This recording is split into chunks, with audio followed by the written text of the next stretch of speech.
All right. Hello, everybody. Welcome to the first episode ever of Finest Fridays. I am your main host, Dom of X, and to my right, or hold on, I got the Zoom mixed up. I have my co-host to my left or right, wherever you are on the screen, Mr. Kurtis Finley. How are you doing today, man?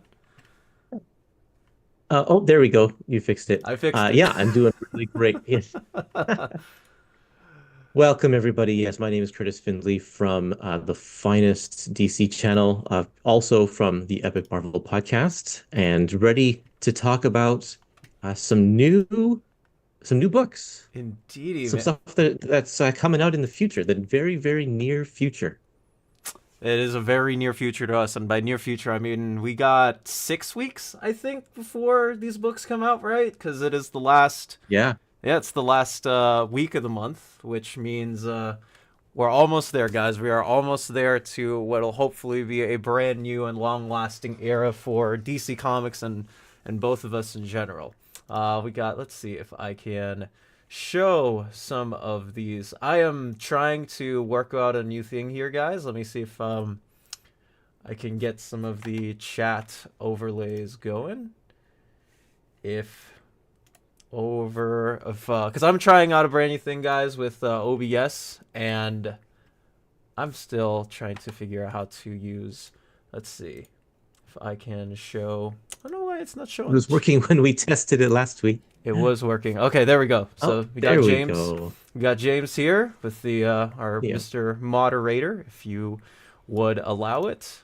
Hello, Atomic Hi, Hound. James. Good morning to you. Partworks Comics Reader. Hello. And not Omnidog's nephew, I think is how he words it.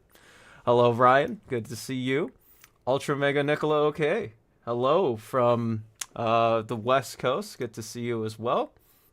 Phil, a longtime listener of ours. How are you doing? And Phil. David's. Go ahead, sorry. Oh, just wanted to say hi, Phil. He's looking forward to this line too. Uh, a lot of friends from previous streams. It's great to see. Indeed. David Sexton, congratulations on a wonderful collab. I know y'all are going to provide great info and insight. Thank you and good luck. Thank you, David. And Caleb says, hello, everybody. I can't wait for these new books. Can't wait for them either. Hmm. So, yes, indeedy, can't wait to see you all as well. I guess my question: do you want to hang out for a couple more minutes, or do we want to have James send in all the links now and get to our presentation? Let's go for it. Let's not Indeedy. keep these people waiting. Okay. A couple more before. Got a Tom McCown, can hang for about 30 minutes. This is Can't Miss YouTube. My partner in crime and co-creating stuff, Mr. Dylan. How are you doing, dude? Nick, hello. And a 5 book Nick, launch Nick plus. is from Nick is from my Epic Marvel podcast Discord. Nice to see Nick. Good to see you, Nick. And Partworks Comic Reader, 5 book comic launch plus Thought Bubble came home with 50 books last year. November is going to be spendy. It definitely is. It definitely is, and we will get to that in just a minute. James, if you are in the chat, I think now would be a great time to send in all of the links, if you will, before we get this party started.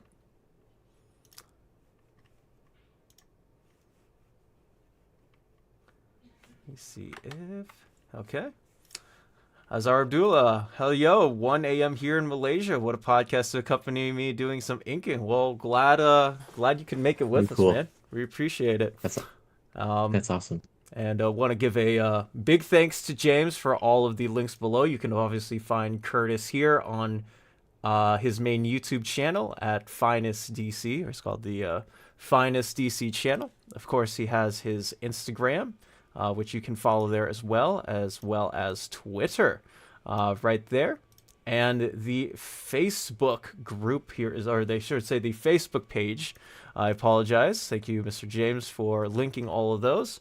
You can find me on Well, I have. This is a thing that I'm working on with a friend. My friend Carmu is working on a workable and interactive spreadsheet for the DC Finest stuff, and that will go live at some point. We are still working on it, but that is there for all of y'all. And of course, if you want to track all of these books, go to comicreleases.com, where we do have a filter for DC Finest trade paperbacks upcoming in the future. If you go on the DC parts, Starscream, hello and welcome.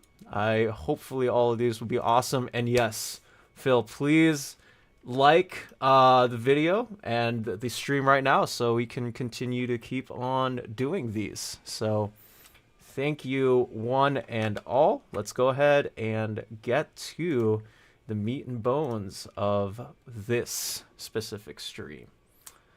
Let's see if this is working. It is. So here is the...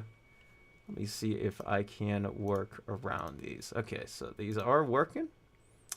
So yes, Kurtis, we have the press release here for DC Finest. If you may, would you, for anyone who might be joining us or is brand new to this whole thing, what is DC Finest and what is the goal for this line of DC books to come out? So, well, I mean, it says it all in the press release here. DC announced DC Finest, a new line of comprehensive collections of the most in-demand periods, genres, and characters from across DC history. Scheduled to launch in November, these affordably priced large-size paperback collections start at $40 and will take full advantage of DC's extensive backlist and appeal to casual and completist fans alike. Focusing on characters and storytelling genres instead of creators or prior series will give casual fans the chance to discover full continuities for their favorite characters while offering completist readers an affordable option to build out their ultimate collection of stories based on their favorite DC superhero or genre. For sure, for sure. So Go ahead, sorry. I think what the key points to pull out of this, at least this is what got me excited, is the comprehensive, what's the word they use here? Full continuities. It'll give the casual fans the chance to discover full continuities, because that's always been a thing with, especially with the long history of DC. If you want to try and get a good collection of Batman from #1 to the end, like, is that possible? It hasn't been possible yet. And this promises to be something like that if it'll stick around for, it's going to take years. It's going to take, I don't know, 20 years or something like that to finish, but it'll be worth it in the end. For sure, because whenever I hear the word, DC, just overall, not in terms of, I mean, you think of like all the iconic characters they have and the amount of fictional characters that can stand on their own that you want to get into, but it's so weird too because there are so many different barriers and punching through to figure out where to start, how to collect it all, how to read it all, especially if you do want to be a completionist. And even then, and so, like, we have all the subscriptions, like, for Comixology and, of course, DC Universe Infinite, which don't even have the full issues of Batman from 1 up to, I think we're well over 900 now. Those 900 issues. But something about this line, specifically not only for him, but also to hear that they're going to push all of this in, it's going to make it hopefully easy for completionists and for people who are looking for comprehensive guides to be able to say, I can not only recommend this Batman story to you, but if you want to have it all there, it's going to be so much more functional. Yes, yeah, absolutely. And not just for the long-running titles, but dipping into some of the more obscure stuff as well. It mentions not just characters, but genres. And we had a couple of, or one, I guess, instance of that in one of their announcements about what that means. But we'll get into that in a little bit. Oh, for sure. And do you want? sorry, go ahead. Do you want to go into the second page of Yes, this I release here? definitely can. And if you may. Okay. Character-focused collections will spotlight multiple iterations of fan favorite DC superheroes throughout the decades. For example, a Robin collection may include volumes featuring Dick Grayson, Tim Drake, Damian Wayne or Jason Todd, depending on chronology, while a Green Lantern collection may include classic stories featuring Hal Jordan, John Stewart, Kyle Rayner, Alan Scott, or other fan favorite ring slingers. Genre fans can curate collections of their favorite tales from specific genres, which may include science fiction, romance, war, westerns, horror, and other genres. Many of these volumes will feature material reprinted for the first time by some of comics' greatest storytellers. So this is an important distinction because DC has a long history of legacy characters, as in the title of the superhero has been passed down to different people over the years, whereas that hasn't happened in the same way or to the same extent, let's say with Marvel. Um, so yeah, they just the fact that they listed off four different Robins here. So we're not going to get a Dick Grayson Robin line and a separate Tim Drake line. They're all going to be folded into the same thing. And these books they're released, they're packaged by years. So just depending on whoever was Robin during those specific years, that's what you're going to get in those books. It's nice to hear that too, because not only are you getting like the concept comprehensive line like we said, it also means that you don't have to like jump around from one character to the next when you're collecting these stories, or one creator to the next when you're jumping these stories like we have in the omnibuses, right? Like say if you're reading 2000s Batman, for example, you're not going to get a Robin issue or two or folded into the Grant Morrison Batman omnibus. That's not going to happen. But it is nice that we not only get a separator here for specific years, like you mentioned, it's so that you get the comprehensive part in tow while also getting, hey, like I'm getting a full story in whatever trade paperback that I'm collecting. And then the genre fans are going to be happy for this too, and because this is something that often gets overlooked in things like this. DC has a big history in not just their superhero stuff, although that is definitely, of course, their main bread and butter. But they have a whole history of westerns and horror comics and romance because those comics were huge in the 50s, 60s, even some of them into the 70s. And so the fact that they are not forgetting that this is part of DC history is really neat. And they've announced one genre collection so far, which we'll talk about in a bit. We will. And it's yeah, it's pretty enlightening to hear that they're not only just towing this in for like their regular like ongoing books, which is cool. Like you do want all of JLA, I'm assuming, collected in this nice format. We want all of Green Lantern or Green Arrow in this format, but we're getting, or we hope anyways, to see their genres, which previously have been scattered around, like they haven't been fully comprehensively collected in this, which is, I think, like Marvel's done a pretty good job with that. I'd argue. I mean, you've you collect epics, so you've seen them do it, but to see DC get a crack at this too, it's pretty enlightening, I will say. I think so, yeah. Are there any particular genres that you're looking forward to? I haven't read. There's so many romance comics from like the Silver Age, Bronze Age that I haven't gotten to, and that's mainly because they've never been fully embellished or remastered or recollected in any comprehensible format. Like DC Universe Infinite doesn't have them, which is a stinker because there is stuff there that I want to say, hey, like, hey, this influenced the genre, this influenced this DC story, but because of again of the barriers and not being able to see it collected, I can't get to read it because it's just not available.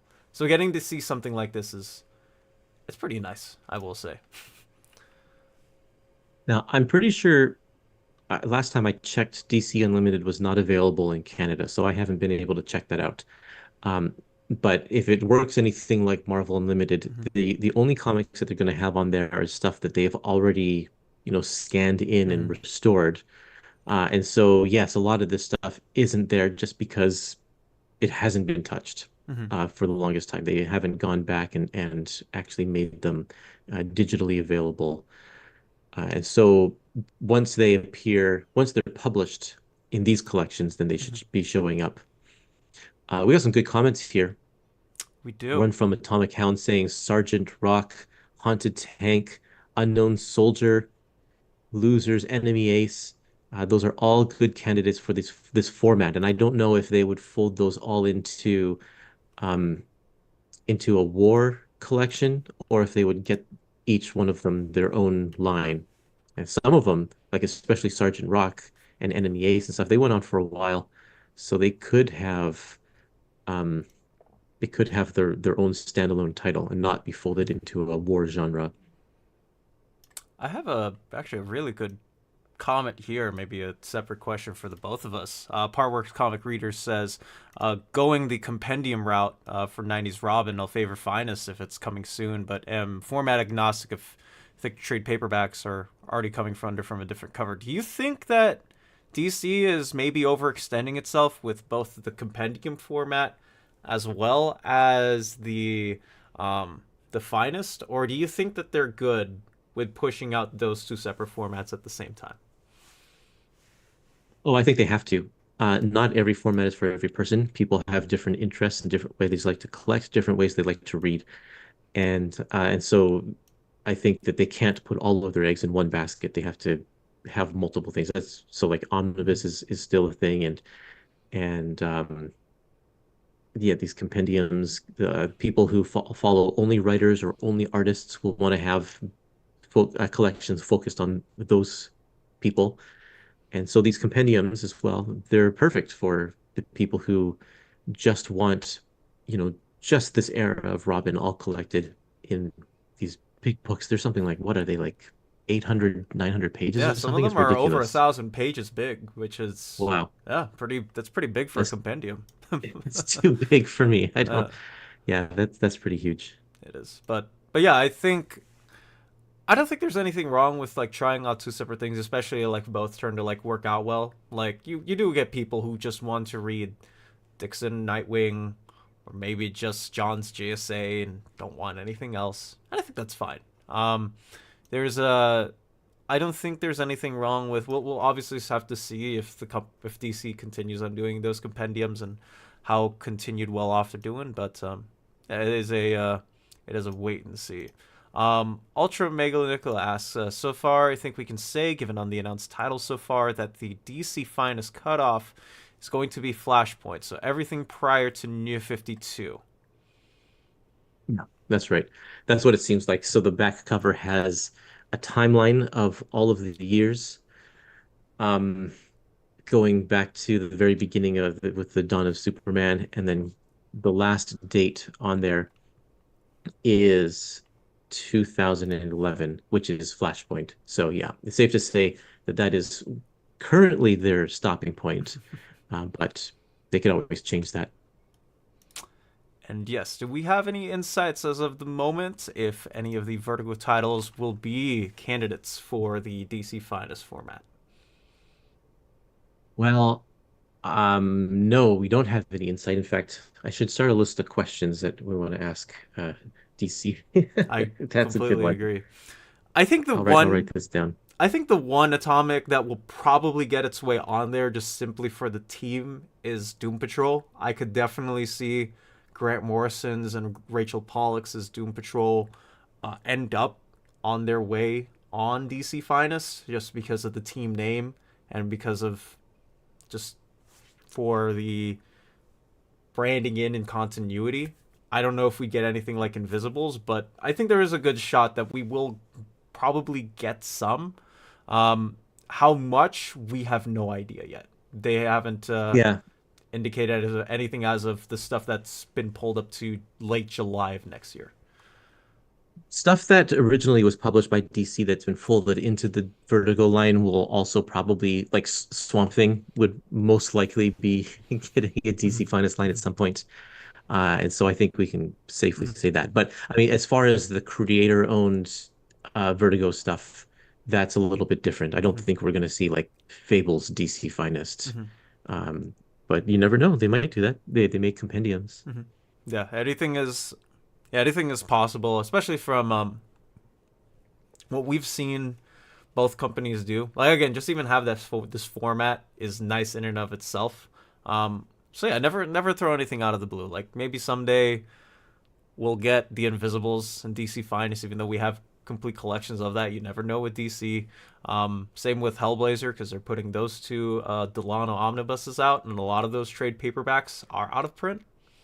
There's a good shot of I think those getting in. So never give up hope um, with anything of this sort.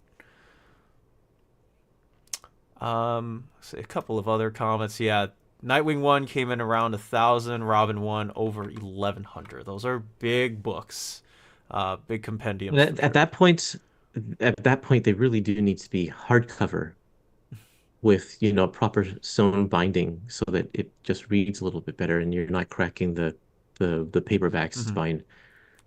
Seems a little excessive for paperbacks, which I think is why DC Finest hits the sweet spot. There's supposed to be about 600 pages or so, so it's cutting that in half, and that is a much more reasonable amount in my opinion. Indeed.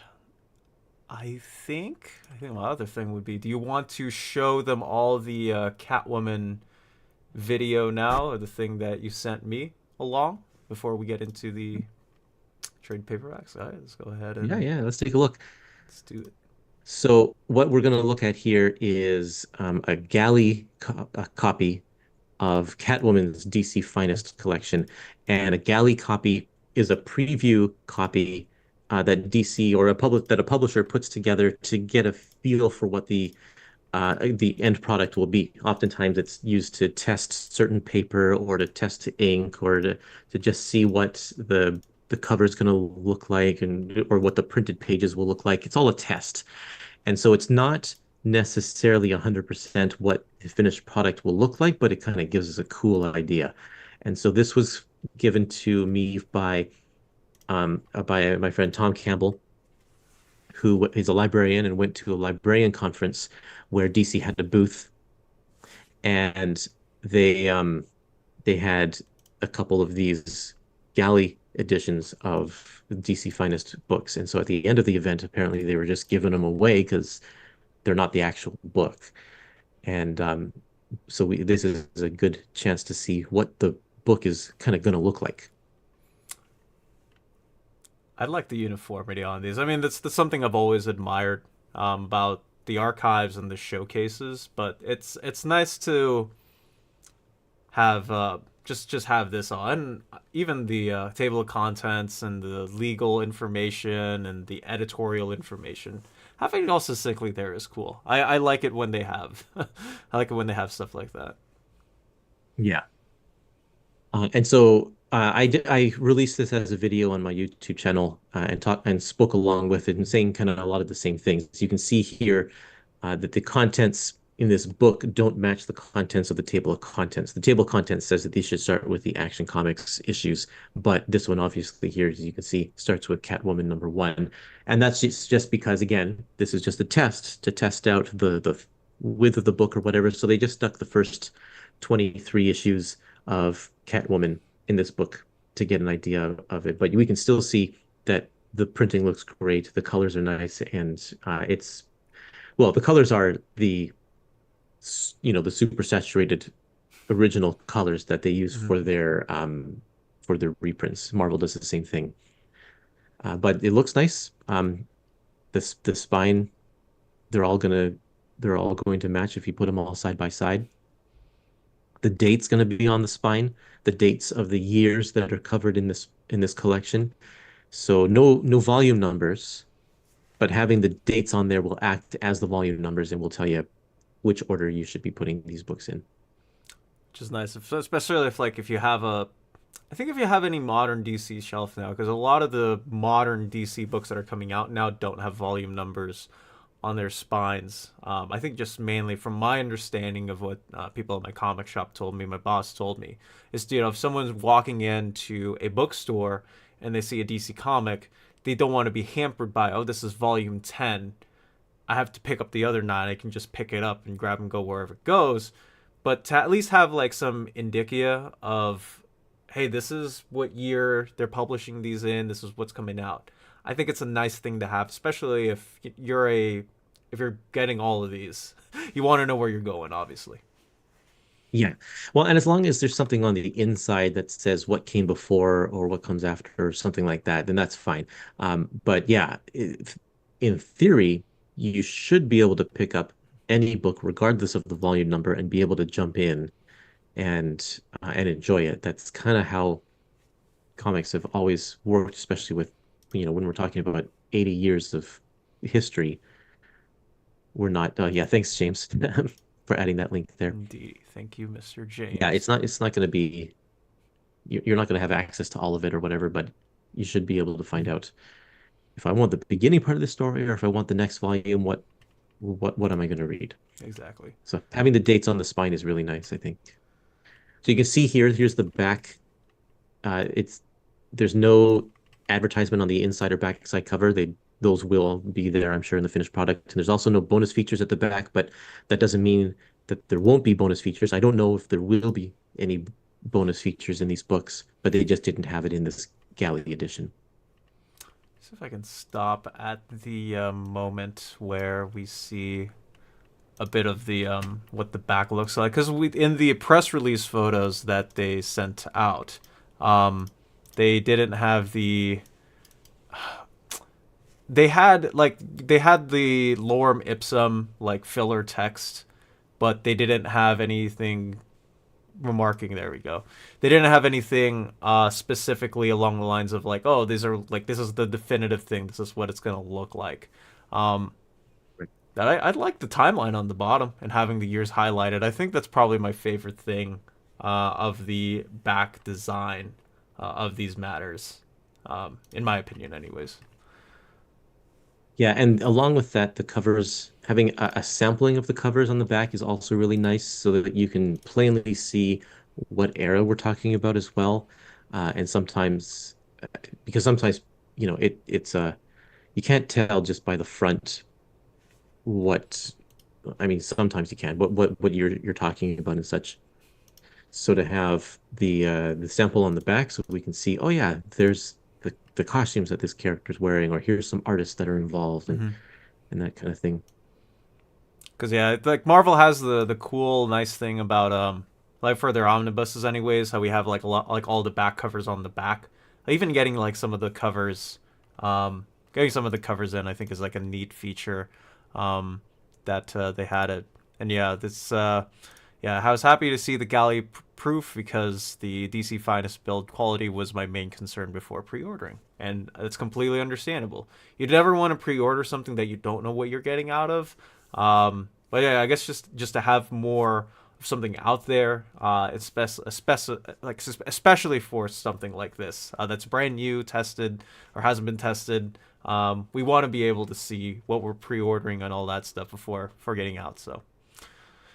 Um, but yeah, no page numbers. This was from Sam. Now, This was interesting. I think I think that's partly because this is a galley edition. Again, like I said, these aren't like the issues collected in this galley edition aren't the ones that are going to be in the finished product because they didn't include, the Mhm. showcase issues and all that kind of stuff. So they're not going to put the numbers on the pages for the sample. They're going to save that. Now, I don't know. Do I have some of their older books, and these ones have. Oh, you can't see it with the Silver Age and Golden Age books that they did, the trade paperbacks. They have page numbers in them, so I'm pretty sure that DC will add the page numbers there.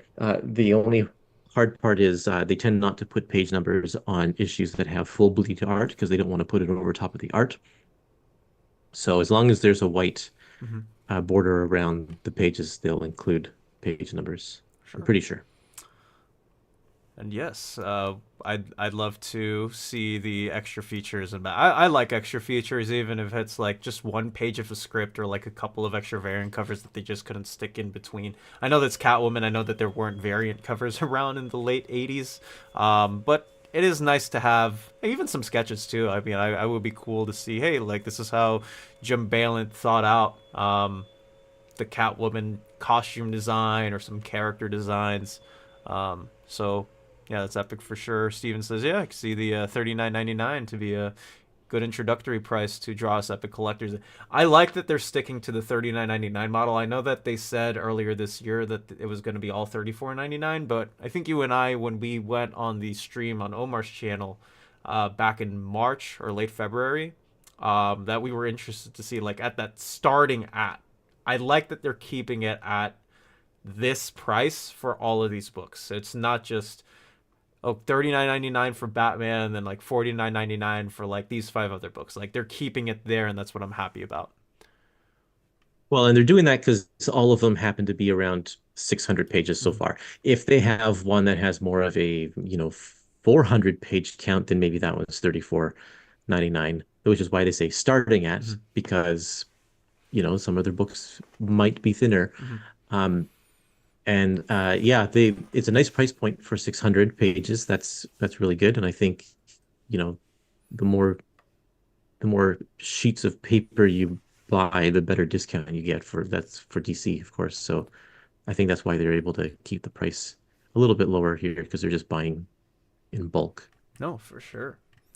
And let's see if I can get a couple of more questions along. Julianne, hello, hello, Dom, hello, Kurtis. I'm a new subscriber to you because of your collaborations with Mm. Kurtis and MSC. Well, thank you for checking me out, man. Appreciate it. No, Kurtis is awesome. We hope that we can be here for another 1,000 episodes or however long DC will allow us. But yeah, we're proud to be here. Let me see if I can scroll all the way to the end, and because you did a comparison between this and an epic collection of She-Hulk and the size and differences between these two.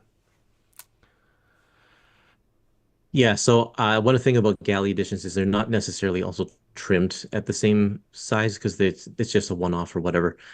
So this one looks a little taller than a standard trade paperback collection, but I think that's just because it hasn't been trimmed properly. But look at the thickness of that thing. It's a pretty dense book, It is. and I assume they're using some fairly thin paper for that because the this flash book I have is kind of the same thickness as the Catwoman one in this video here. But this book is only 420 pages, but this book is made with newsprint, which is a lot thicker and bulkier, which is why it's so thick. But that Catwoman, if they're cramming 600 pages in there, they're probably using some pretty thin paper. Oh, for sure. And I think we can expect the DC logo to, or the brand new DC logo to be stamped on all of these books. I will say that for all of the October releases, I don't know if I can show it because of the glare, but if my phone will let me, um, this is an issue of Batman and Robin that is coming out by friend of the channel, Philip Kennedy Johnson, and it has the brand new DC Bullet logo. All the issues that are coming out in October and post are going to have that DC Bullet logo. And Jim Lee said back when San Diego Comic Con was happening that the DC logo is going to be the main standard, or the DC Bullet logo is going to be the main standard for every single book October and on. I don't know if that's going to apply to books, I guess, that were already printed out, like the DC versus Marvel and DC versus Marvel Amalgam Age omnibuses. But I can say for a definitive fact that every single book, single issue at least from October on, will have that DC Bullet logo, and I think they'll eventually get to that DC Bullet logo along with these. And this is a galley, like you said, but I think that's just an expectation I have. We'll have to see. I mean, thinking backwards, let's say they come out in November, they'd have them on hand in October. They'd need to ship them to Diamond in September, and then they probably, depending on where they got them printed, shipping it would August. They probably had to get these to the printer by like back in June or July or whatever for these first volumes that are coming out. Catwoman is not coming out till December, so maybe that one is a little bit different. But those early ones, they were probably at the printer before they were making the announcement Mhm. about the logo. So I bet that they'll have this old logo. Yeah, I think the one thing I am curious about is like if we do have, let's say, the first 1 or 2 months with the old Rebirth logo, how long would it be before we get to the bullet one? Is my question. I've That's all speculation for me. Like it's not like nothing's definitive about that sort. Right. Um, Yeah. James Yeah. James did say, "Let's see this. We all know one day we will get a DC Finest Watchmen." uh, Probably. we probably will. Um, and yeah, the best logos. But a lot of people love the DC, like the Bullet logo. One thing I will say I liked about the post New 52 logo with the regular DC is that it felt modern, um, and also indicative of like you could put it in any era it'd work. But I mean that was the logo for so many people growing up with DC. So just to see it on there, I think back is pretty cool. It is. Yeah, it's really neat. Um, and then I think one, and then we will go to the um, we will go to the books that are coming out in November. Are there any books and storylines that you want to see get better mapping in this format? Sam says John's GL and Tomasi and Gibbons GLC is the one that they're looking forward to the most. Yeah, I don't have very much DC in my collection. I haven't ever really been a huge reader of this universe, so this is my chance to kind of dive in and check out these lines. So I can't say how things were mapped in older collections. I just don't know. However, I do know that the Dark Knight Detective and the Mm-hmm. Caped Crusader trades Mm-hmm. left out some of the more marketable stories out of those ones so that they could have their standalone collections. And already with the first Batman announcement, we're seeing that they're rectifying that situation, which is really nice to see. It is, and same with the yeah, completely agreed with the Batman and Detective Comics issues. Hopefully for literally every single one of these Batman collections, especially if they make sense, push in the Batman issues and Detective Comics issues with each other. But it would be nice to see some of these better reprint out in that format. I think for me, a lot of the 70s Superman, 70s, 80s Superman in particular, it would be nice to have that all comprehensively collected without any breaks or pushes in between, kind of like what they're doing now with the Triangle era years omnibus. Um, Yeah.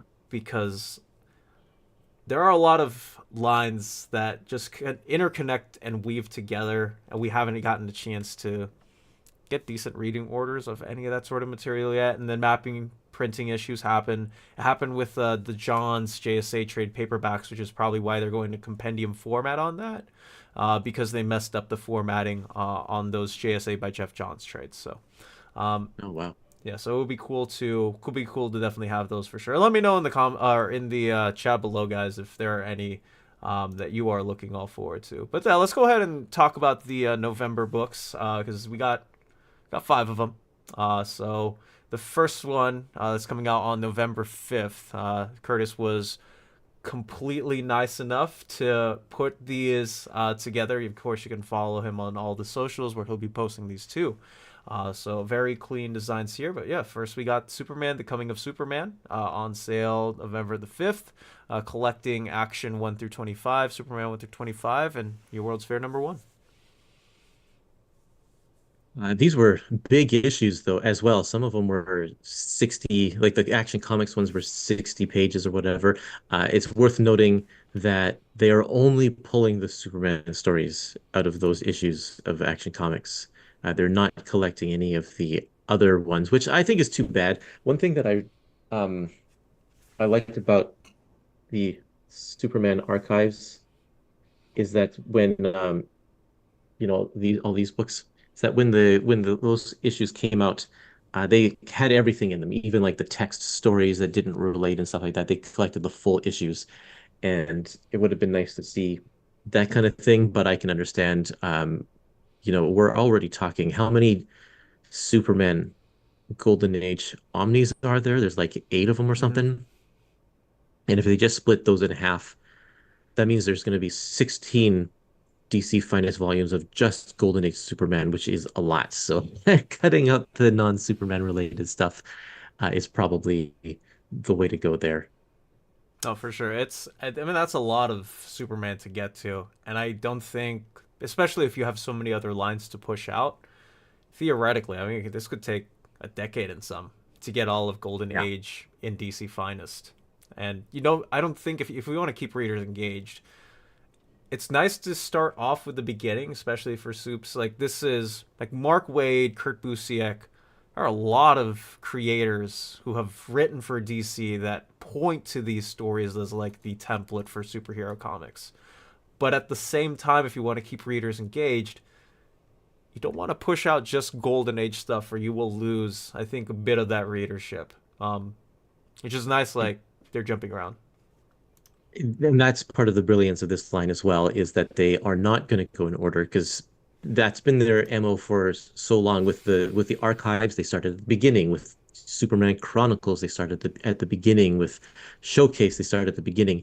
The Omnis start at the beginnings. But now, even though this one starts at the beginning, we've already got the announcement for the follow-up volume, and it's from the 70s. So yes, jumping around will help us out and give people, readers of any fan of any era, a chance to jump on at the starting point that they want. Which is, yeah, very nice to hear. That's something I can also appreciate too with the Batman one and with the updated content. So thank you for getting the scoop on that. Much appreciated. But yeah, I appreciate that it's not just 1939, 1940, 1942, 1945, like 1950, like the beginning years, because I do think we need a little bit of variety in order to pick and choose between where to start with all these books. And I appreciate that with Batman, we're not only you're not only starting at arguably one of the greatest comics of all time, if not the greatest. But also to get readers who are trying to get their feet into this. And this is what Batman was like post Crisis. This is a Batman that I can jump onto and understand, like, okay, I'm getting his beginning. I'm getting his sense of what his mission is in Gotham. It's nice to have Batman and Superman start at Golden Age and then obviously after a Crisis on Infinite Earths. This is the perfect place to start for Batman, I think. It's it's just it's a new era, and to have the year one, quote unquote origin story in there as well is a great place to start. What I liked about all five of their initial releases were that they were each from a different era of DC's history. So they didn't put them all in the Mm-hmm. 80s or whatever. Each book was a different era to show us right away that they are going to be spanning their entire history up until Flashpoint, I guess. Agreed. And from MP, yeah, Bronze Age is probably the least collected era of pre-Flashpoint Superman. Yeah, that era has not been touched by DC much, if at all. Which is a shame to see, considering because most of this time when you're thinking about Superman, you're thinking about, hey, where it all started. John Byrne, Man of Steel, random 2000s issues, and DC's slew of different Superman takes of well, pretty much everything and everything you could think of, right? Like Birthright, Secret Origin. Um, so it's nice to see that they're straying away from that and they're jumping around to different points in case. And Bronze Ages, I mean, it's no different. Well, and for the longest time, because DC's history goes so far back, there is just so much material to restore. If you wanted to bring things up to a modern printing standard, that you need to scan it all and clean it up and color it and everything and make it all digital. And that is a tremendous amount of work. And if we're talking about, hundreds and hundreds of issues of just Superman, not counting his second title, and all of Batman in Batman's second title. There's just so much content that they had to like you have to pick and choose what you're going to spend your time and effort and money on. So for the longest time, the 70s and even the 50s and 60s, it just you'd pick out certain key stories here and there and make a best of collection, but it's a lot of work to do the comprehensive stuff, which is why the omnis that they've been doing, that's such a remarkable thing because that's a pretty big cost and undertaking to take on for material that honestly isn't going to sell as well as um, Batman Year One or stuff like that. Yeah, so it's I completely agree with you there. It's nice to have that all folded in, folded out, especially in something like this. Um, yeah, I guess here's a question. Your biggest question is crossover issues like this Catwoman book that has a Night Quest issue in it. Will a DC Finest Night Quest book have the same issue? Yeah, so the big question, we have a line that's called events, which we've got the first event at 0 hour. What does DC consider an event? And is Night Quest one of those? Is that an event or is that a Batman story only? Are they going to put that in full in a Batman line? Now, I think Night Quest, it obviously has some marketability and selling potential because they keep reprinting that story over and over again. So I wouldn't be surprised if we did see events, Night Quest, as a book in the future that collects the entire line, entire story, including Catwoman issues and etc. And we already know that the issues are in the Catwoman book because they're in the content listing, but none of the other Night Quest issues are. I'm going to assume that Batman will probably have the core story without the tie-ins that don't, that aren't essential. So Catwoman, those tie-ins aren't essential to the Night Quest story, so they probably wouldn't be in a Batman collection. That's my that's my guess. So yeah, I think yeah, it's more so you get the book for that specific character because you want to see that character or line. Um, like for Catwoman, if you just want to get Catwoman, I would suggest like getting those. But yeah, I think there's less incentive, especially for those like main whatever like event books, or even if it's like Batman book and it has that title alongside it. They have more incentive to collect Batman and Detective in a Batman book than they do for a Robin book, for a Nightwing, for a Catwoman, for a Batgirl, whatever that might look like. Um, so I think I agree. I think I agree with you there 100%. Yeah, we have the Batman line is interesting because you have the between the Legend tie-ins and year one and year two, you have the weird, odd era issues that not many people talk about when you talk about this era of Batman. Yeah. Yeah, it'll be um it, it'll be interesting to see if they start including like the because Batman had, I think, 4 titles Mm-hmm. at one point, not too long after this volume, Legends of the Dark Knight Mm-hmm. and stuff. See if they fold those into there. Because once they do that, it'll be like, you know, 3 issues of Batman and 3 issues of Detective Comics, and it's It's gonna be. gonna cut down the progress that they'll make. But I mean, then we're talking so many lines. And if Superman Volume 1 has Superman in Action Comics, that must set a precedent that they're going to be including all of those issues in like for the entire history of Superman. That's a lot of books. It is very much a big, very much a big undertaking. Um, yeah, Julian has a question here for you, Curtis. Other than for Action Comic stories, other than Superman, were they all remastered? Yeah, they were for the DC archives. So they have those files already.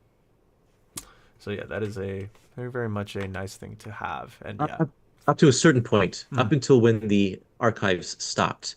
After that, I have no idea. I doubt it. Yeah, they have another reason to remaster some of those if past the archives, whenever they get to a certain point. I don't even know how long that lasted, though. There was a certain point where, Superman just Mhm, became so popular, they didn't need the backup mhm. stories. They just, loaded it with more Superman stories. And I don't know how long that Yeah, lasted. I don't either.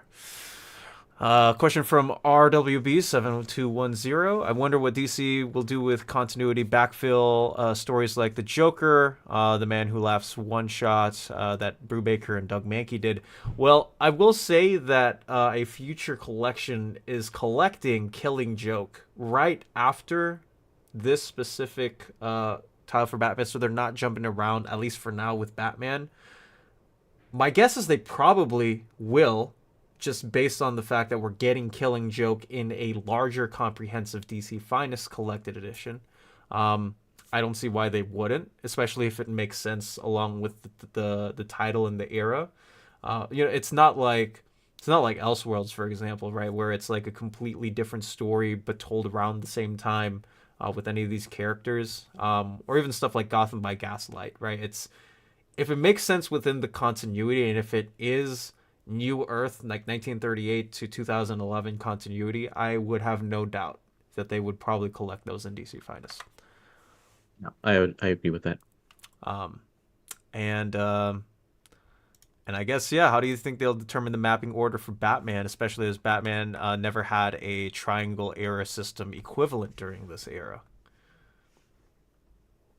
I mean, if the stories don't have continuity between the titles, they could just do, half the book is Batman and half the book is Detective. If, in this case, I'm assuming they'll arrange it so that year two kind of comes at the end of the book. Mm-hmm. Whether they'll alternate, I don't think they'll alternate issues though. They won't do like one issue of Batman, one issue Detective, because of course you'll want to keep the year one issues that story together. So they'll group those ones, and then maybe they'll do a group of Detective comics, and then go back to a group of Batman comics, and they'll pay attention to the continuity happening between the two of them. For sure, for sure. And yeah, I mean, I think Long Halloween and other stories like that are probably going to get their own, and especially if DC wants to continue pushing on along with, like, if we're getting Killing Joke in one, they're definitely going to do Long Halloween in another. It's too big of a DC story and an overall popular story that everybody tells you to read to not place it in one of these. And obviously, whether you buy it is a different issue, but they're definitely going to do stuff like that. I don't see why they wouldn't. Um, Yeah, and Long Halloween is like it's a 12 issue series, so that's a good chunk of one volume. Although it would just be half of a volume, so you'd still get plenty of other mhm. stuff to go along with it in there. Exactly. So big meaty books for $40 once again. And yeah, we for the other member of the Trinity, and obviously one of the most important DC characters and characters just in general, we have Wonder Woman. We're just starting out with the right after Jay Torre, I think that's his name, left off of Wonder Woman. Have some of those issues right on to Gail Simone's. Doesn't collect the entirety of the Gail Simone run, but we do have it up to issue 35. And then an issue from Brave and the Bold, which is issue number 7, and then Outsiders, Five of a Kind, Wonder Woman, and Grace number 1. Right. So this is the most modern book I think that's on the list at the moment, right? It is. Yeah, it is. Yeah, 2009. So it almost takes us right up to Flashpoint. In fact, the volume after this would probably be the final volume in the Wonder Woman line. So this is very modern stuff, but this is also a very popular run, um, and people love it. So I'm glad that they are starting here and giving a good variety compared to those other two volumes that we just talked about. Oh, completely. I agree with you there. It's nice to see love for Gail Simone's run, which is something that we didn't have collected, available. I should say available, not in terms of we didn't have it printed. It was just that I think they only printed only a handful of the omnibus, and no one could get around to it. I think the one other error, if they were to make it modern, was to print out the Phil Jimenez run. Um, but we'll probably get that at some point. We're not gonna I'm not gonna hold my breath there. But it's nice to see that, and also we'll get the rest of Gail Simone's and JMS's run someday. I know people do want the issue 600 and her brand new costume there right before we hit Flashpoint. Um, but yeah, it's nice to have something modern. So if someone wants to read not Bronze, Golden, Silver Age, or Post Crisis and prefer something, hey, like this was published not too long ago that they want to enjoy, I'm glad that this is around too. So I think so. That is the third book. The fourth one that we have coming out, which is the week after, so this is the 19th. We have the Justice League of America, Bridge Between Bridges, of course, by the wonderful Mark Gardner Fox and Mike Zakowski. Issues 45 through 72, spanning 3 years of JLA content, which is a lot. Now, this is stuff that some of it at least, I've actually read because I have read these crossover issues, and I love this concept from DC of dipping back to another universe that has their older characters and such. I think that's kind of neat. I completely agree. Yeah, it's such a confusing history. So, um, now this one, I believe, um, I think I heard that this one matches up with the release of a previous collection, maybe an omnibus or something like that. I can't remember. Is that true? Does someone in the chat know that? Let's yeah, someone in the chat, if you could help us out, I'll try to look this up myself as well. In the meantime, we got a couple more people joining up in here, so if you guys yeah, hello to all of you who are just joining us and have joined us. Thank you for spending your Friday morning. We have 81 people watching, which is, I think, pretty cool. That's great. Yeah, it's good to get to talk to all of you guys. Let's see, issue 45. Yeah, this wasn't a showcase. This was part of a Showcase Presents trade paperback. This was volume 3, which was released almost 17 years ago, from the day. Yeah. Which, yeah, that's. But yeah, this issues collected. This collected, sorry, issues 37 through issue 60. 39, 48, and 58 are all apparently reprint issues, so those weren't in this trade paperback, so they were left out. But this does match a bit with that. Obviously, issue 61 through 72 are collected in this DC Finest collection versus the Showcase.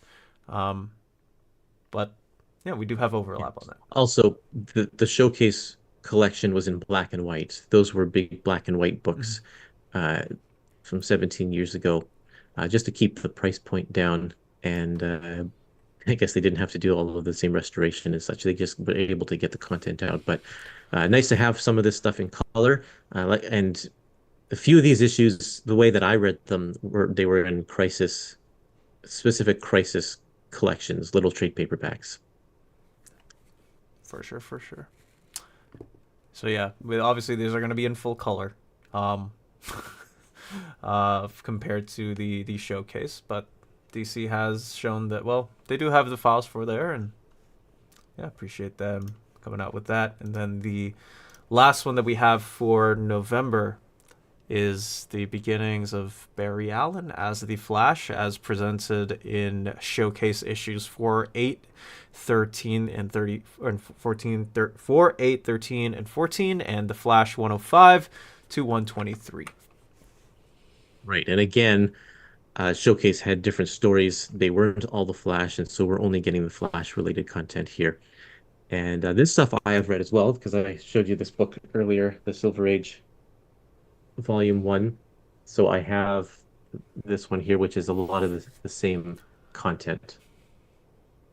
And I can tell you these ones, they alternate their issues. Or no, they don't alternate their issues. They just go group the Flash.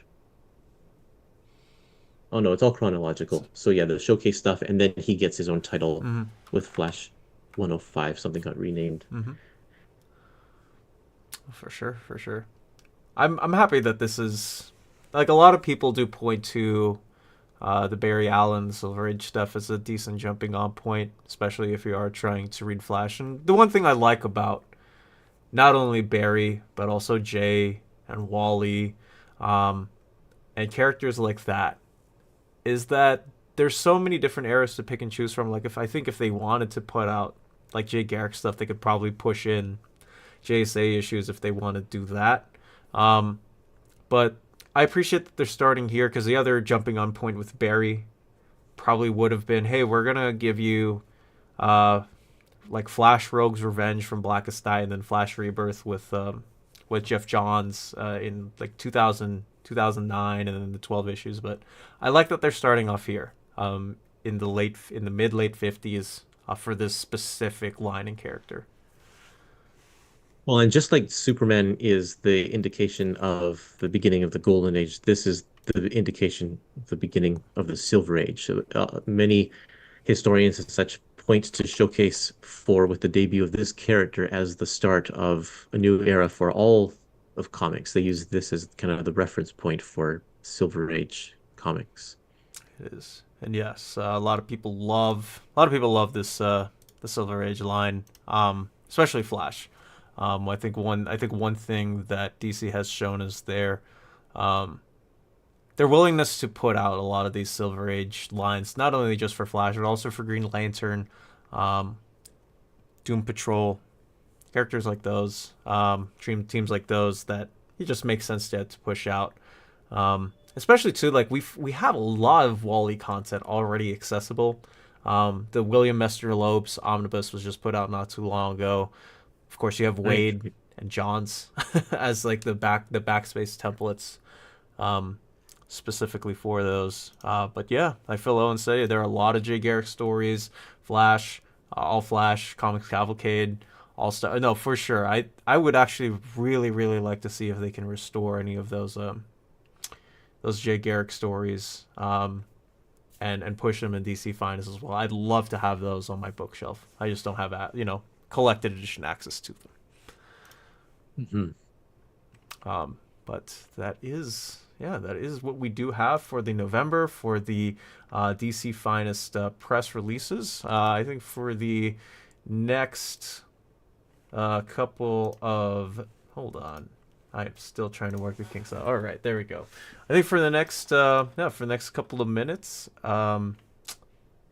if you guys have any questions specifically for us, give about a couple of minutes or so. We'd be happy to answer them if you want to talk to us about a couple of things, and we can close out this brand new era for both of our content creation uh, content creation careers. Let me see if I can get to the. Let's see. The reason for me, Flash stands test of time for this era. So many villains from those early issues are still in comics to this day. Green Lantern, not so much. Atom, not so much. Yeah, Flash had a good rogues gallery back then, and still does. I don't know why his rogues gallery persisted, and like Green Lantern only has a Sinestro.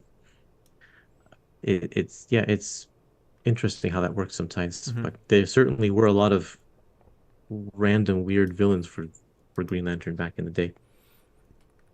It is because I think a lot of the Green Lantern villains that they use now, it's mostly stuff from Jeff Johns' run and '90s stuff with Mongol. Um, just not as much for Green Lantern. Honestly, not as much content for Atom as a whole, but it is what it is. Um, what? Yeah, here's a good question for you, Curtis. What are your favorite DC characters? Well, I mean, it's hard to not say Batman. The animated series is one of my favorite shows. Growing up, watched that one all the time, so that's easy to say. Um, I'm interested also in Teen Titans a lot. I really like the stuff that I've read from New Teen Titans. And I'm interested in characters like Peacemaker and Plastic Man, kind of those guys I haven't seen. I haven't read anything from them, so I'm interested in that. The old Doom Patrol stuff. That's kind of what I'm looking at. I I like Harley Quinn as well, and that stuff from the '90s that is going to be collected in that first volume is mm, the stuff that I'm more interested in than her more modern take on the character. For sure, for sure. Um, yeah, Jared says I'd love to see Trial of the Flash from the '80s. I'd love to see, um, I'd love to see Carmine Infantino. I don't know how to say any of these guys' name. Fantino, yeah. Yeah, I'd love to see those guys' stuff in DC Finest as well. I completely agree. Um, Curtis, Dom, what is the one thing about the DC Finest line which you don't know yet that you'd most like to know? Yeah. Oh, that's a good question. I definitely want to know more about the genre lines, which ones they're going to do. Um, yeah, I'm not sure. Do you have an answer to that, Dom? I think for me, I would like to know how deep they are going to do the Bat family line of characters because not only there are so many different eras to pick and choose from, like Mm. pre No Man's Land even. Like for Robin, like what are you gonna collect in a Dick Grayson comprehensive reading order? What are you going to? Because I think like with Jason Todd, it's easy. Like you find the issues he was Robin, do it right before the fans decide to do something with him. For Tim Drake, it's easy. I can't say the same for Dick Grayson just because he's in so many different books. Um, I would like to see how far they go along with him as a character, for sure. So it would be nice to yeah, it would be nice to see. Brantio asks, how regularly are you guys going to do this? What will you be talking about if there are new announcements? Mhm. Well, I think we're planning to do this once a month. Mm-hmm. We'll try to keep it at the first Friday of every month. And once the books are out, then we'll be able to actually talk about the books themselves. Mm-hmm. And then we'll just give news as we can.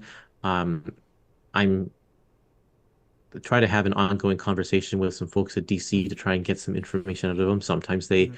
answer, sometimes they don't. And so we'll see how that goes. And if we have any more news to announce, then we will do that for sure. Yeah, and it's the same for me here. Like whatever DC tells me that I'm allowed to talk about, and whatever conversations I'm going on, I will be as transparent as I can with you guys, just as Curtis is for y'all as well.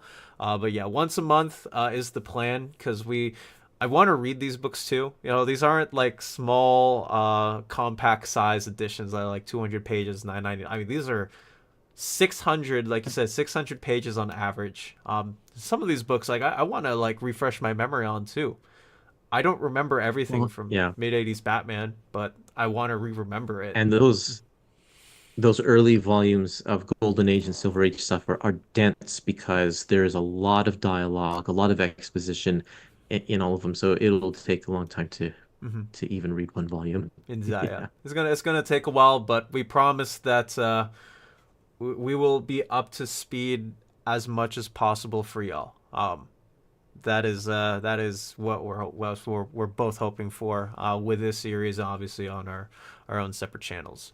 Mark asks, maybe it was answered earlier, but wasn't Catwoman supposed to be among this first wave? Yes, but we decided for this specific, the next episode we'll talk about the other books that are coming later in the year.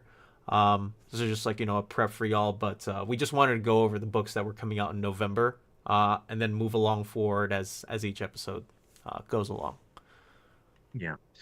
So yeah, Catwoman was one of the originally announced titles for sure.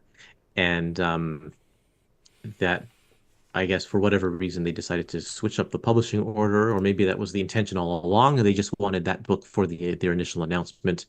But yeah, it when it first hit the solicits, it was already solicited for Mhm. December. That was it, so it didn't have a date change in that sense. Yeah. Now, none of these books have actually gotten pushed back. If you guys go on comicreleases.com, we do have an ongoing log of stuff that gets pushed back all the time from publishers. None of these books have gotten pushed back. All of the dates that they got stuck with for the book market and also for their direct market solicitations, they have stayed the same. They've remained the same. The contents have shifted, but all the dates have stayed the same. So from that tracking standpoint, that is something I'm pretty happy to see that, oh, they're following up on that. Um, oh, this is a great addition. Yeah, it would be amazing to further get further DC Finest collections after Flashpoint, like how Martin has modern epic collections. I wonder if that'll happen.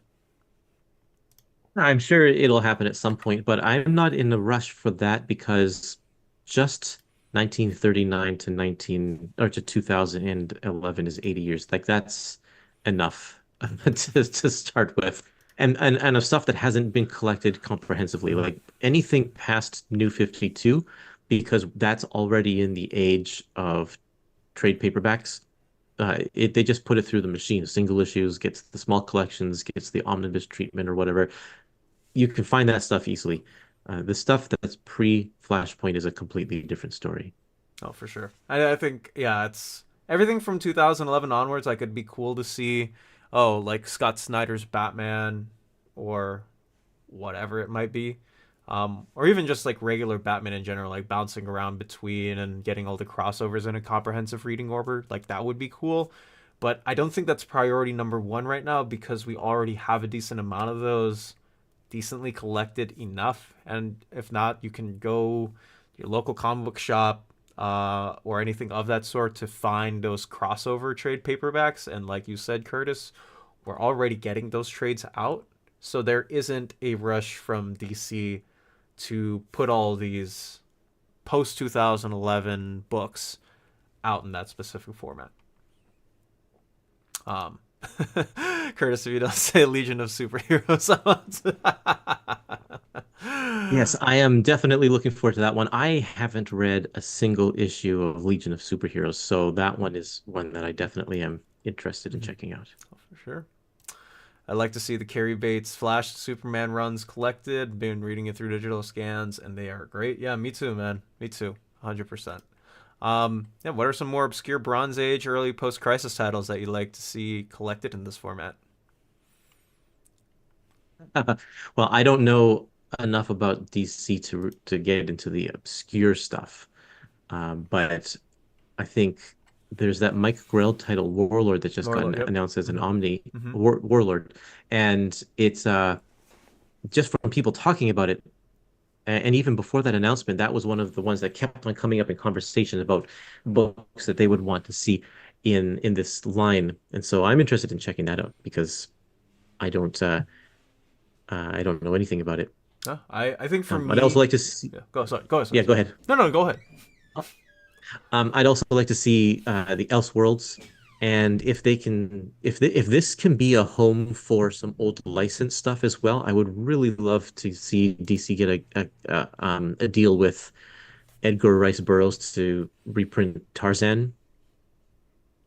I think that was, the Joe Kubert stuff. I think that would be really, really cool. No, I completely agree with you there. Absolutely. Copy bar. I think for me, it'd probably be Jerry Ordway's Power of Shazam.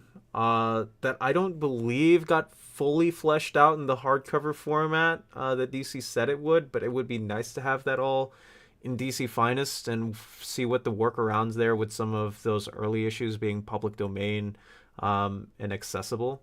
I would also like to see Challengers of the Unknown get a DC Finest, which is getting a brand new like DC All In miniseries is coming out. But getting some of that older material there would be cool. And yeah, there was some Robin Solo stories in the 40s, so it would be cool to see Dick Grayson collected. I think the answer for the both of us is the same here, Curtis. How Yeah. many of these books are you planning to get? Well, all of them if possible, but we'll see if I can keep up that pace. It's pretty relentless. It's going to be three a month, I think, settling in once they get past the Hmm. initial couple of months. Yep, And it's. that's a lot. Mhm. And yeah, we just got some reprint of Elseworld books. Do you think we'll eventually get a DC Finest Elseworld set? Do you think Kingdom Come would be an event of an Elseworlds? How do you think that will happen? You could see a DC Finest Elseworlds line itself, but aren't they releasing big, thick trade paperbacks like either now or Yeah, they soon are. of They are. oh, so since those are coming back to print right now, I wouldn't expect them anytime soon. That'll be many further years down the line once those current collections are well out of print. So yes, I for sure, for sure. I don't think we have any Silver Age Batman announced yet. DC Finest, from my understanding, not yet. Not yet. Um, our good old moderator man James Abel asks, "Do you have all the room for the new DC books, Curtis?" No, not at all. Yeah, got not at all. Need to buy some more bookshelves. got to make that room. We will make it happen, James. We will make it happen. Um, but yeah, what do you think are the chances that DC finally releases Captain Marvel, Monster Society of Evil in this line? I'm actually curious to see how they market Captain Marvel on what they decide to go along with the cover of those, because of Carol Danvers over from Marvel and all of the weird works around with that as well. I'm pretty sure they'll have to call it Shazam. They will, yeah. Yeah, there's no way around that. Mm-hmm. And but yeah, that's an interesting question because that one has, notoriously racist content in it. And a lot of the stuff, we're talking about comics that go back to the 1940s, and the World War II stuff was full of propaganda. And but they have been relenting a little bit on releasing this stuff because we have all of that material from the 1940s Superman and Batman in omnibus. So maybe we'll see it. I also remember that they were going to collect those early Detective Comics issues from the pre-Batman issues, but then they decided to cancel that because of, the questionable content that was in there. So I'm not sure how Yeah. if they're going to release it or not. We'll have to see. It is yeah, it's always a question, especially with some of the older material that might have content that isn't suitable for, I'll just say suitable for all ages. But Yeah. as with any company, it is always interesting to see like their workarounds with publishing and what they decide to actually push out, if at all. Um, so so yeah, I completely agree with you there. I would love it if so they release some of the uncollected New 52 and DCU books in softcover. Come to think of it, uh, was there anything in Rebirth that wasn't collected aside from Damage Volume 3? I think for all the stuff that they haven't I collected, don't know. a lot of those books are coming out now in the bigger formats. We'll probably get some of those eventually. Matter for, I think they've done a pretty good job of collecting a lot of that Rebirth material in or recollecting it, I should say, in the bigger formats, which is pretty commendable from DC. I believe all of it's been pushed out. Yeah, I think that's really the only one that hasn't been collected. So yeah, but yeah, happy Friday. Glad to catch us live. Glad to see you guys in the chat. Thank you for keeping us active. Trying to see, yeah. It'd be a little weird for a new reader to pick up a Shazam book in DC Finest, and everyone's calling him Captain Marvel in the book. Well, I mean, yes and no. He does say Shazam like five times in every issue. So, um, think people will figure out that, it's his catchphrase or whatever. Right, exactly. Um, Like you keep picking up Action Comics, but they keep calling him Superman, not Captain Action or whatever. sometimes you know what they do call Bruce Detective sometimes, but it's not Detective Comics man. Um, Right. and yeah, Peter David Supergirl would be awesome to have in this format too. They have not, they haven't collected that run in full, um, but it would be nice to have all of it comprehensively collected. Especially like we'll probably talk about it the next couple times because I think yeah, for the next couple of, or next month's episode I should say, um, we still won't have the issue or the collected editions out, but we will be able to talk about more of the books and not just like the first month and wave. This is again more of a test run to see if we can get you guys up and running. But yeah, Peter, like we got Supergirl first coming out with her like early stuff, and we'll easily probably be able to, if we have a couple of years of this, easily get up to New 52 with her. Uh, and let's see if there are a couple of other ones before we close this out. Hello, all. Just made it here. Hey, glad you can join us. Glad you can join us and spend your morning, afternoon, evening, wherever you might be in the world with us. Um, it will be Questions in interesting. Europe. Yeah, it'll be interesting to see how this folds into ongoing fat trades being issued, like Morrison's JLA. Do you have any thoughts on that? Well, Uh, again, I think that those ones will be rebranded at some point once these current trades are out of print or further down the line.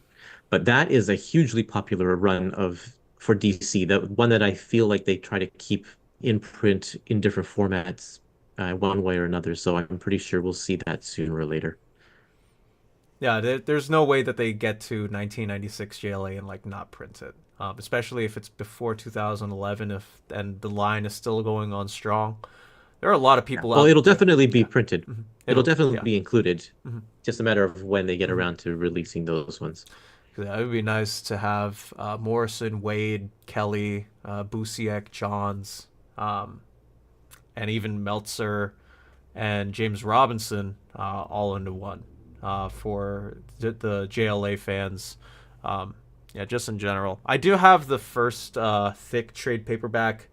I don't have it like next to me. I probably should have brought it. It's over on one of my bookshelves. But yeah, I mean that's probably like the template that they're looking at with pushing out some of that material, especially too because there are Millar written issues in there that aren't in the Morrison omnibus or the thinner JLA trades that they put out.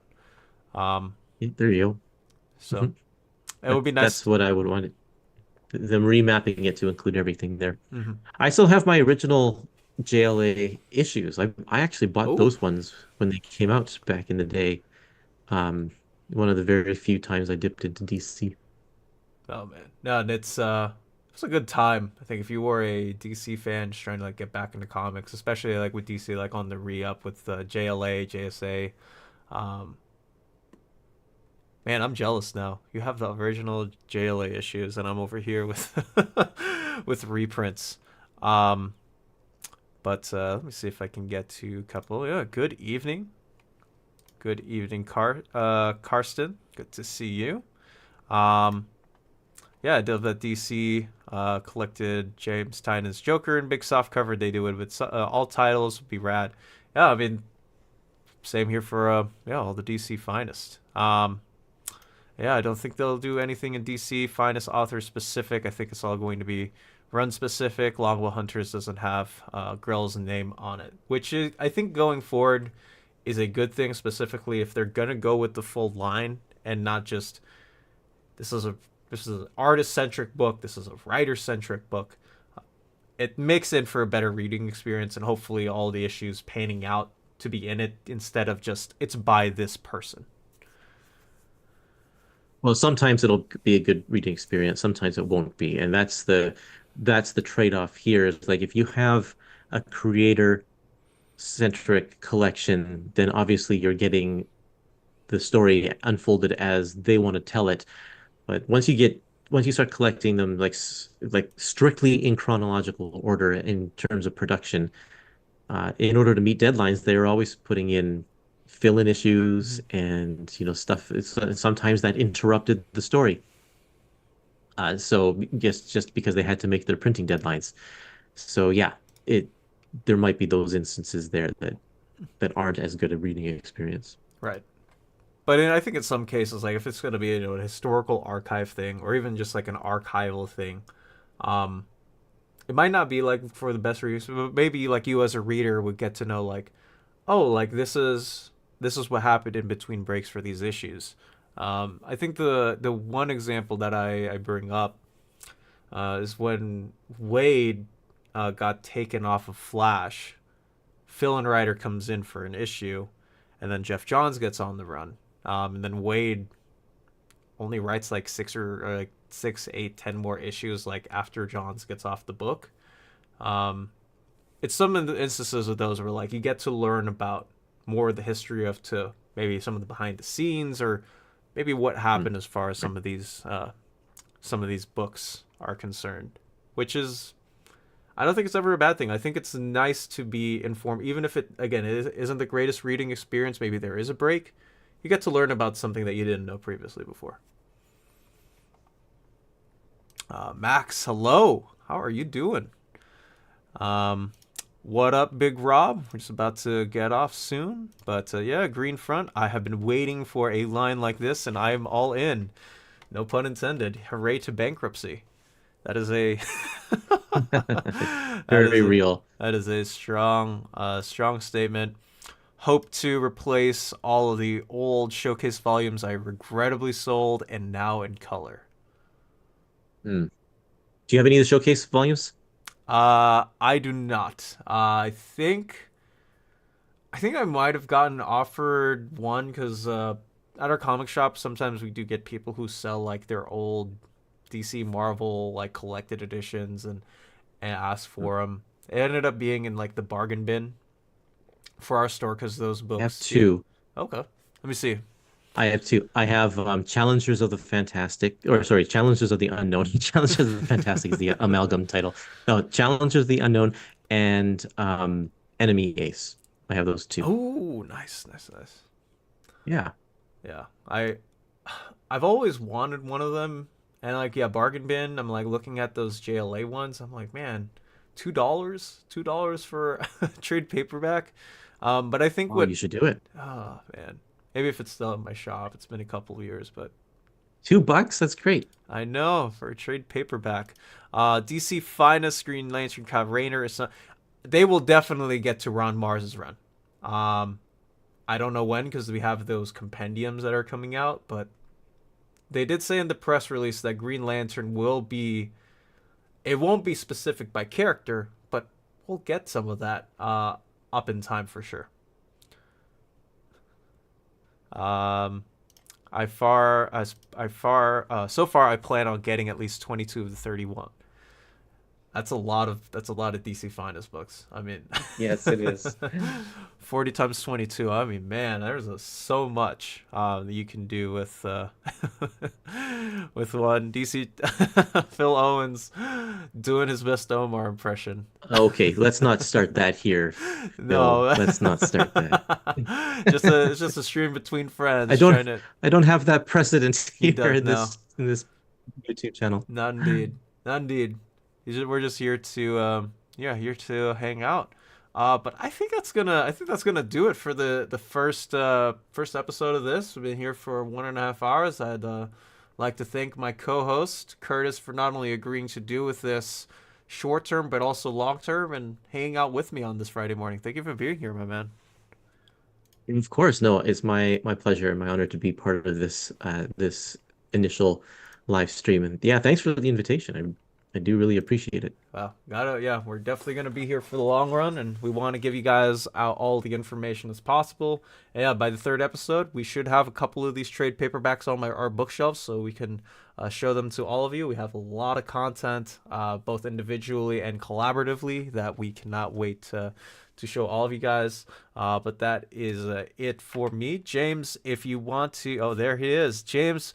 If you want to. Already on it. It's already on it. If you want to get more of Mr. Kurtis, you can follow him here on the Finest DC channel. You can find him on Instagram, and also join our Facebook group, where we do have a lot more people filling in on the news. Lots of cool people there, and yeah, we'd love to get to talk to you guys over there too. Maybe I should be on it because I'm not on Facebook as much, but Kurtis is there, and he Yes. is the man dominating the streams. He also has his own There's some good Facebook. content. Indeedy. Here his Facebook page. If you would like to talk to me about the stuff, you can obviously join the Comic Releases Discord, where we not just talk about collected editions, but just overall everything in general, including should pineapples be on pizza or not. So I kid for the most part there, but that is where you can find me. You can obviously find all of these collected editions, including a watch list on comicreleases.com, where again we do have a filter for every single DC Finest book that is coming out to the end of July of next year. If you guys would also like to help me help the channel out, you can subscribe to our Patreon for just $2 a month, where you can actually track those DC Finest books individually. And yes, a great weekend for all of you guys. I'm Dom. He is Kurtis. We are signing out, but you be you. Take care and have a great rest of the day, and dominate it wherever you are. Thanks, everybody. Have a fine this afternoon.